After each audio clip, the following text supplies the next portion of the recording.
Dear citizens of Tuscaloosa County, before you read any further, I need you to understand something. What I'm about to tell you will shake your faith in everything you thought you knew about the night of October 12th, 2005. So please sit down. Make sure you're sitting down before you continue reading. Are you seated? Good. Because the truth about what happened to Angela Wade is far worse than anyone imagined. Detective Sarah Morrison here. 20 years I've carried this case.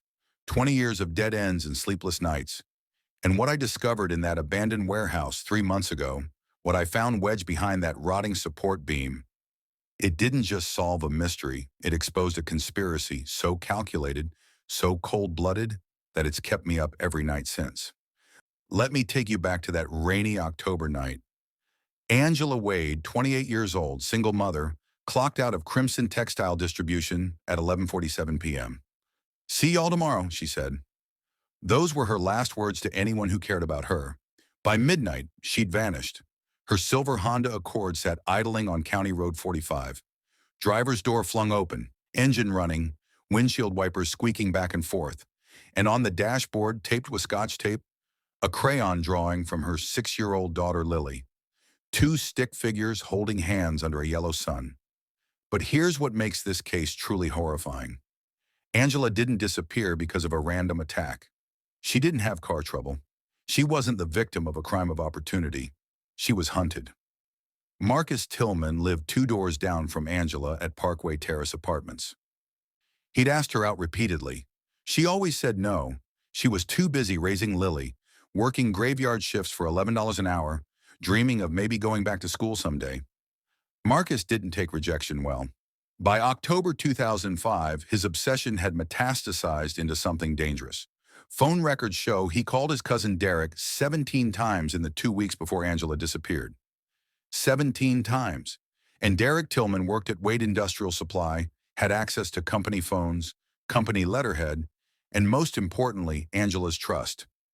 At 11:52 p.m. on October 12th, Derek called Angela's cell from work, told her about a better-paying job opportunity, said a client needed reliable people and he'd thought of her. Angela, desperate for better money to provide for Lily, agreed to meet him. "Just a quick conversation," Derek said. Mile marker 12 on County Road 45. She pulled over behind Derek's truck at midnight, got out of her car, left it running, walked up to his window in the pouring rain, confused about why no one else was there. That's when Marcus stepped out of the woods. Angela saw him and her face changed. "What is this?" She was angry, scared. She tried to walk back to her car. Marcus grabbed her arm. She fought. God, did she fight. But Marcus was bigger, stronger. Derek panicked, but instead of calling for help, instead of stopping his cousin, he helped wrestle Angela into his truck. They drove north, 40 miles to the Sipsey River, deep into woods where no one would hear her screaming, where no one would find her for 20 years. Marcus told Derek to stay in the truck. He pulled Angela into the darkness. Derek sat there listening to the rain, knowing something terrible was happening, and did nothing. 30 minutes later, Marcus returned alone, hands shaking. "We need to go now," he said. They drove back to Tuscaloosa. Marcus threatened Derek. If he ever talked, they'd both go down. 2 months later, Marcus paid Derek $15,000 in cash. Hush money, blood money. Derek deposited it and claimed it was inheritance from an uncle who didn't exist. And for 20 years, they lived with it. Marcus moved to Georgia, got married, built a comfortable life on a foundation of lies. Derek stayed in Tuscaloosa, worked at a storage facility, kept his head down. They'd gotten away with it. Or so they thought. What broke this case wide open wasn't advanced forensics or dramatic detective work. It was one overlooked detail in a phone log from 2005, one call nobody had ever followed up on. When I saw Wade Industrial Supply next to that 11:52 p.m. timestamp, everything clicked into place. I found Derek at his storage facility office in January. Watched his face drain of color when I said Angela's name. Watched his hands tremble when I mentioned the phone call. Within a week, I had his confession on record, every terrible detail. The cell tower data confirmed he was lying about being at work all night. His bank records exposed the payoff.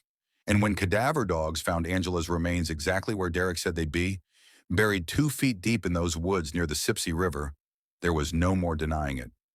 Marcus Tillman was arrested on March 3rd, 2025. U.S. Marshals knocked on his door in Columbus, Georgia. He'd built a whole new life.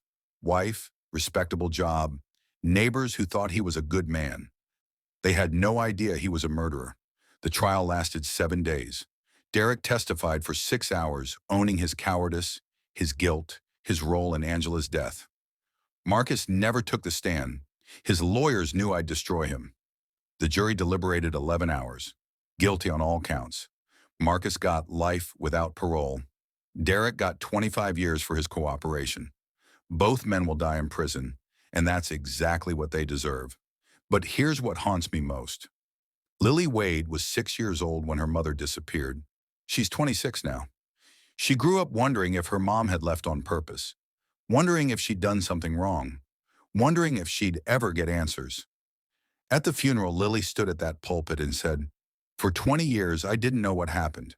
Now I know she didn't leave me. She didn't choose to go. She was taken." That's what Marcus and Derek stole. Not just Angela's life, but 20 years of a daughter knowing her mother loved her. 20 years of questions and pain, and a hole that can never be filled. So yes, before you read this, I told you to sit down. Because this story, this case, it's worse than you imagine. Two men conspired to murder a single mother because one couldn't handle rejection. They buried her in the woods and went on living their lives while her daughter grew up alone.